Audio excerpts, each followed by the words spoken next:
Silent Hill F is a weird game. If I'm being honest, I'm not sure I was ready to love Silent Hill F as much as I ended up doing. Coming from someone who has spent hours analyzing and critiquing Silent Hill 2 and its remake, and someone who generally considers himself as a casual Silent Hill fan, I came into F with my own doubts and biases. I had seen the solid reviews it had been getting and knew I was in for a solid video game, but never in my mind did I think what I was about to experience was as good as, or perhaps even better than Silent Hill 2.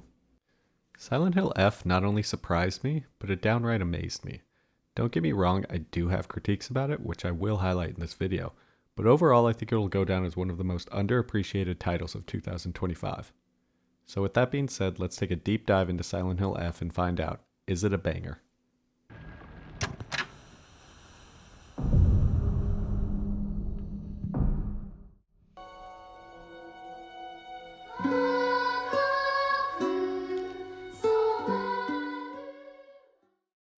Silent Hill F is a divisive game. Despite its overall Metacritic score of 86, the disparity between the higher end of the reviews and the lower end is staggering, and even more so when you factor in the user score. I myself wasn't even sure whether I was enjoying what I was playing for about the first 4 hours or so of my initial playthrough. My notes from the first 4 hours ranged from really liking the music and the overall atmosphere to absolute frustration with the combat encounters. I was thrown off by the weird invisible walls all over the place, making navigating the world seem less organic than Silent Hill 2's more natural boundaries. I felt conflicted about the frequency of cutscenes during the opening hours. While the game was trying to hook me, I felt like it didn't give me the freedom to experience the weirdness and oddities that the world was offering. I also didn't like the abundance of item variety and trying to keep track of what healed health, what restored sanity, what did both, and what helped with stamina consumption. While some of these critiques still stand for me, in particular the item variety and just how much of all these different types of items you pick up, most of my critiques faded away as I found myself more engrossed in the story, the characters, and the world that Silent Hill F was creating. Much like any good Silent Hill character, I found myself being pulled deeper and deeper into the rich atmosphere of Silent Hill F, wanting to explore every nook and cranny, reading all of Hineko's personal and insightful journal entries, and looking forward to the next dastardly encounter that the game had lurking around, with an emphasis on the bombastic boss fights.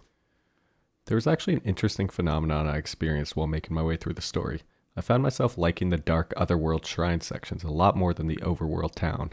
I enjoyed the town sections, and in particular their emphasis on survival horror, complete with weapon durability, thorough exploration, and seemingly continuing the story that we started with, but I couldn't help but enjoy the much more dreamlike and ethereal linear-focused sections of the shrine more. I enjoyed the progression of power that was evident every time I got a new weapon, which wasn't subject to weapon durability, and generally I felt more free to explore knowing that I didn't have to constantly calculate whether exploration was worthwhile, and whether I'd wind up in a place where I had no weapons. I knew I would always have something to defend myself with, which made exploration feel fun and rewarding as I could really sink my teeth into the environments. What's interesting is that I've seen some reviewers say the complete opposite, whereas they enjoyed the overworld town more because of those same aspects I mentioned earlier. The incredible part is that this juxtaposition of gameplay styles and means of progression between the shrine and the overworld are actually baked into the deeper themes of the story, as contemplated by the gameplay. It's a rare case of ludonarrative harmony in a game that I couldn't help but love. The combat still feels a bit awkward at times, especially during the game's closing act where it's much more prevalent, leaning more on action and multiple enemy encounters rather than the one-on-one or one-on-two design that the combat really shines in. During the ending sections, there are combat gauntlets after combat gauntlets, and I really felt a disconnect between the tense scarcity of encounters in the beginning to middle of the game and the high-octane, action-focused encounters towards the end. I don't think the game's combat is well enough equipped to deal with groups of enemies all attacking at the same time, when the combat's current design puts a premium on careful, coordinated attacks and timely dodges. This criticism is slightly diminished when we move on to New Game Plus and New Game Plus 2, where Hineko has a more complete gear loadout moveset, thanks to the Amari system, complete with automatic counters, perfect dodges, being able to combo into strong heavy attacks which stun enemies at the cost of stamina. For a first playthrough though, the combat is good, but only insofar as it places restraint on itself. Now where the game really shines is in its boss encounters. The game's bosses all complement the style of combat that the game builds on throughout its runtime. They all require careful dodges and knowledge of enemy movesets, as well as an understanding of windows of opportunity to stack DPS. In addition, these bosses are all thematically awesome, with each climactic encounter feeling like a benchmark of your progression as a player, and also as a skill check to make sure you're picking up the right things from the combat. The puzzles are also excellently designed, with each requiring careful thought consistent with the game's thematic principles. I played on hard puzzle difficulty for my first playthrough, and I was very satisfied with the puzzles. Standouts for me are the Scarecrow puzzle, the Schoolbox puzzle, and accompanying locker codes, the medallion puzzle in the shrine towards the end of the game, and the puzzle in Hinako's house. They carry on the torch of the complex puzzle design associated with Silent Hill games. They make them hard to brute force and also telegraph the solution well enough that anyone can figure them out, given they pay attention to the clues Hinako jots down in her journal. The enemies also all hauntingly represent fragments of Hinako's own psyche. Much like the nurses in Pyramid Head in Silent Hill 2, Silent Hill F's cast of characters play deep into the themes of the story and of our main character.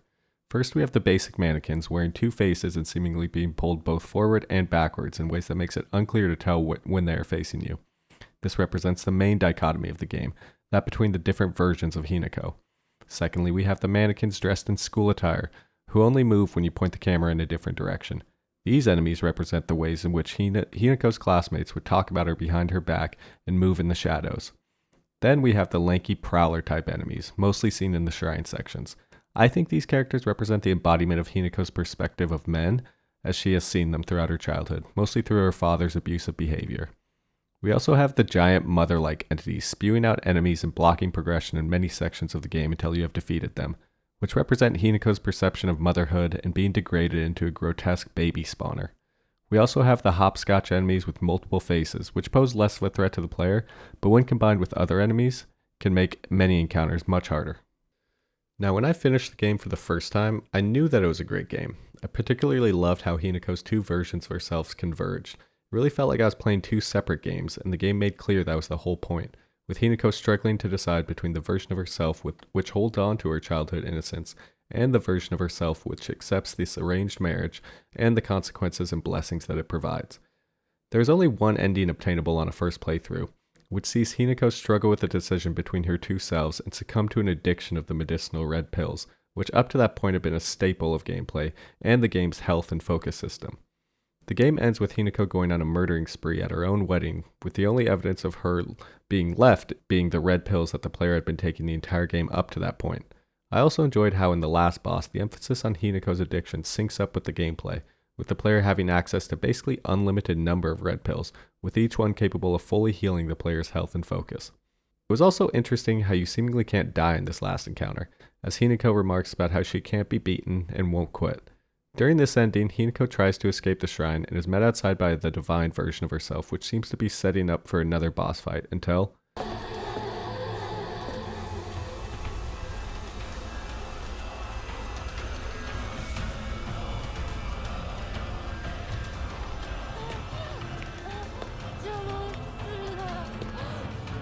nothing. The game ends and the credits roll.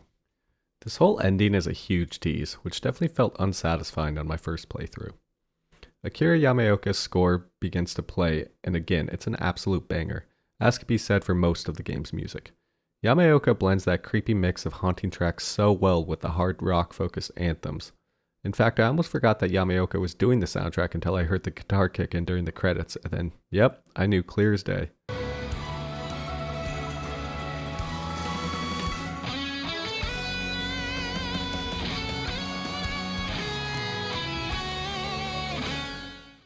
And that was going to be that. I planned to beat the game once, write this review to encapsulate my thoughts, and go about my merry way.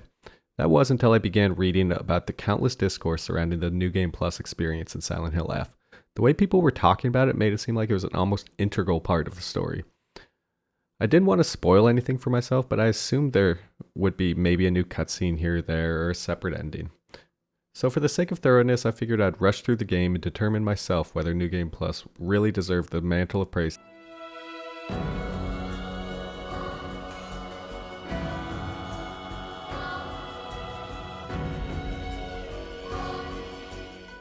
And they were right. Not only does New Game Plus elevate the base experience of Silent Hill F, but it forces the player to engage with some of the more nuanced elements of the story in different ways. It adds dialogue in many scenes and recontextualizes this dual journey of Hinako through the town and the shrine. A part of that is more passive in the sense that once you beat the game once, you're already aware of the two versions of Hinako at odds with each other, but this element is placed more at the forefront of the game. Firstly, for all the other main endings in the game, you can't use any of the red pill items. This means you'll have to rely on other items for health and sanity. I think it's kind of cool that the game automatically bakes in a crutch for a first playthrough, but then challenges the player to make their way through the game without them if they want separate endings. It also makes sense thematically.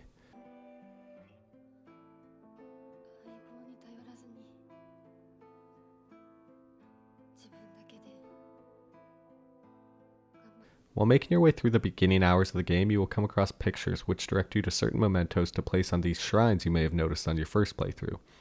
There are also more direct references to this ancient sword that you may remember being briefly mentioned in your first playthrough. Placing all 5 items on these specific shrines unlocks the ancient sword, which can be found at the 1,000-year-old tree at the top of the town near Shu's house. You can then use this sword as a 4th weapon, and it's unique in the sense that it cannot break. In fact, it recovers its durability when it's sheathed. It also has a really cool unsheathing animation, with this black mist emanating around it.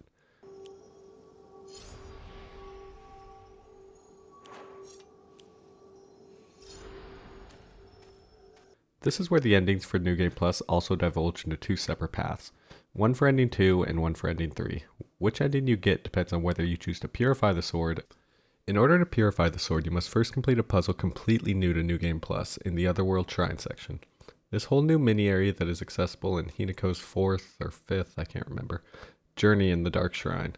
It's accessible because Hinako now has her full bestial powers from almost the beginning of these shrine sections, and allows her to use her focus vision to reveal a hidden pathway which leads to an outdoor temple. This section is really cool and looks gorgeous when you stumble upon it, especially as its visuals highly contrast that of the dark claustrophobic halls of the shrine that you are used to. It's nevertheless just as creepy as you hear intermittent drops of water that cause a reaction in the temple. This works into the puzzle as you have to ring certain bells around the area and must hit 1 bell per cycle of the water drops. This effect is that the water in the area turns crimson red, which is extremely ominous.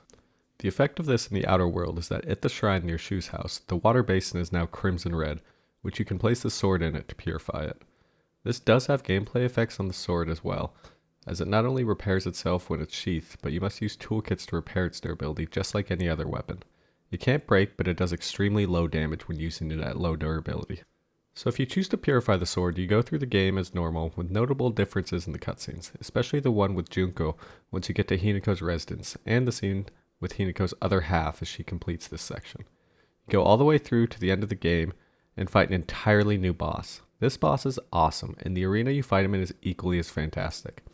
This is a representation of Shu and his love for Hinako, which is ultimately rejected by Hinako in favor of going forward with her marriage of the fox. We learn that the fox is actually a kid that Hinako helped save on the playground, who then moved away. His mom wrote letters to him discussing how his heritage is special, which feeds into the part of the story where it's inferred that Hinako's parents arranged a marriage with him as a means of helping to secure their own financial freedom, especially considering her dad was grappling with debts. Now you fight this boss as what I'll call Dark Hinako, although it's not as simple as that, and have her beast moveset. This fight is great, with well-telegraphed moves, a breathtaking arena to find him in, and an all-around epic conclusion, which serves as a much more satisfying conclusion to the story than that of the first playthrough. You defeat Shu and go on to marry the fox. I can't overstate it enough how great New Game Plus feels in this game. It adds story beats, allows you to get into the flow of combat a bit more, especially with the time and resources to upgrade Hinako's health, Amari slot, and stamina. Honestly, I really vibe with this style of game, especially within the survival horror genre. I think especially in today's landscape, there's a weird obsession with game length being tied to a product's overall quote-unquote worth. I'll tell you, I generally much prefer an experience like Silent Hill F, which is less demanding of hours and hours of your time as some of the other AAA games that come out. I really don't want to purchase a game that takes in excess of 40 hours just to see the credits. That's why I personally was okay with trying Silent Hill out. I like the idea of getting a short, scary experience, especially in a year like 2025 where it seems like bangers are dropping left and right. Honestly, at this point in my life, the hours I spend gaming are much more valuable than the money I spend on games. Silent Hill F is tight and concise and clocks in between 8 to 10 hours on your first playthrough. Then, if you're satisfied with the game and the experience, you can call it good. But if you want more and enjoy the world and the gameplay that Silent Hill presents, then the game offers an option to keep the experience going. I'll agree that a $70 price tag is a bit steep for a game that really gambles whether it clicks on you for longer than an initial playthrough. Also, with some of the combat encounters towards the end of the game, it can feel like a bit of a chore to go through multiple cycles of New Game Plus. but I will say that each consecutive playthrough gets much shorter, and let me tell you, I found it well worth it to continue searching out endings and basking in the world of Silent Hill F. This brings us to our second ending. If you choose not to purify the ancient sword, then you're rejecting the divine otherworldly mysticisms of this other world, and instead choosing to accept Hinako's innocence and her clinging onto her childhood, including her best friend Shu. You briefly refight the last boss from the first ending before you get to see the fox take its primordial divine form. The cutscene before this fight is so fucking cool, with the fox walking around taunting you before it breaks out into a boss fight in a serene blue boss arena. I really vibe with this boss. I could go without the ads spawning in, but it really didn't subtract that much from the overall experience. I love this boss fight and think the design is so creative. I also really enjoyed his moveset, the feints, the opportunities for counterattacks. After an epic battle, you beat the fox, thus rejecting the arranged marriage and accepting Shu's companionship and her own childhood. I found this ending satisfying, and more so on brand with what someone who enjoyed Hinako's journey through the town might enjoy, which I think is the overall point. I also really like how with each respective ending, the main menu background changes. I personally find this ending as the coolest background theme, but all the others are great, and make for a great extra reward for seeing the other endings through. The other New Game Plus specific ending is the classic UFO one. I love how they brought this back. It's a fun ending to achieve and can be done pretty quickly into a New Game Plus cycle. Essentially, once you go back to town, but before you go to the middle school, you can find 3 UFO posters. This triggers a joke ending which you just have to watch for yourself. I highly encourage looking it up once you're done with this video. It's fun, it's campy, and you get to see the return of the Shiba Inu from the dog ending of Silent Hill 2.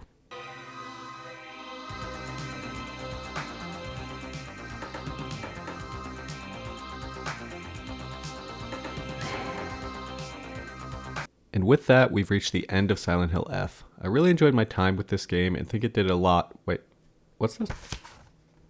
No, this can't be right. New Game Plus 2? Can't add that much, right? Surely it was just New Game Plus. That was the peak experience that everyone was talking about. No? Okay, well I guess we're going back in. Careful, SpongeBob! Careful, SpongeBob! Careful, SpongeBob! Patrick, the lid's already off.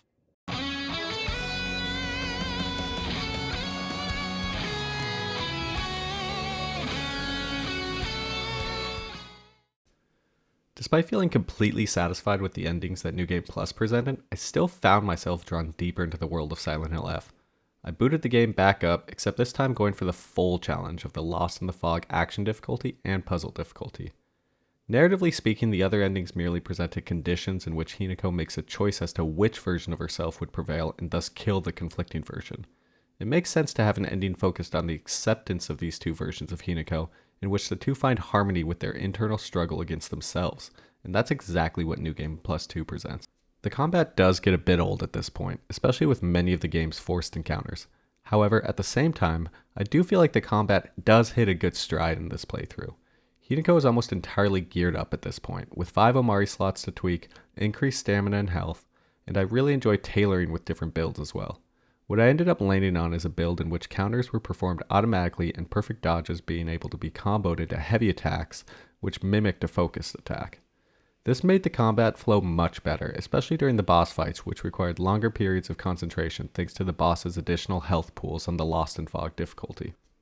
For the true ending, you need to purify the sword just like for ending 2, and also leave Hinako's brooch as an offering at the shrine.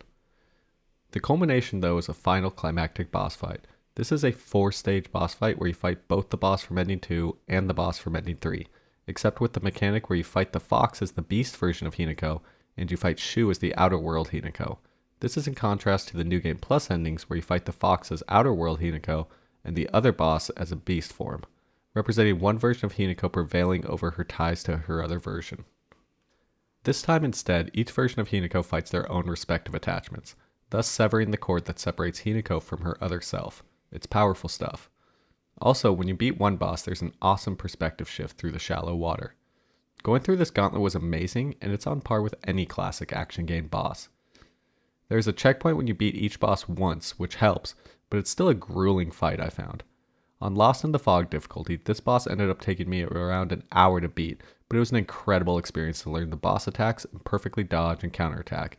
It was the peak of combat in this game, and I'm happy it came at the conclusion to my journey through it. When you beat the boss, you wind up with an ending where both versions of Hinako exist in the town, and are left with the silence Hinako desperately desired to contemplate what she wants with her life. It's satisfying, and the title card you get for the ending sees both versions of Hinako sitting on a shrine in harmony. And with that, Silent Hill F has finally wrapped up. I really enjoyed my time with this game, and felt that it created the same moral dilemmas and psychological horror that the series is known for. The combat doesn't always click, but when it does, it creates an ebb and flow state synonymous with any good action-focused melee game. While there are parts of this game that tend to be a bit of a slog, the experience as a whole is so worth it. I love that they decided to lean into this New Game Plus format of recontextualizing the story into different interpretations of Hinako's journey and of Hinako's own internal psychological struggles. It's an amazing experience, and even in a year filled to the brim with absolute masterpieces, it stands out as one of the most original and thought-provoking stories of the bunch, and I would highly recommend it.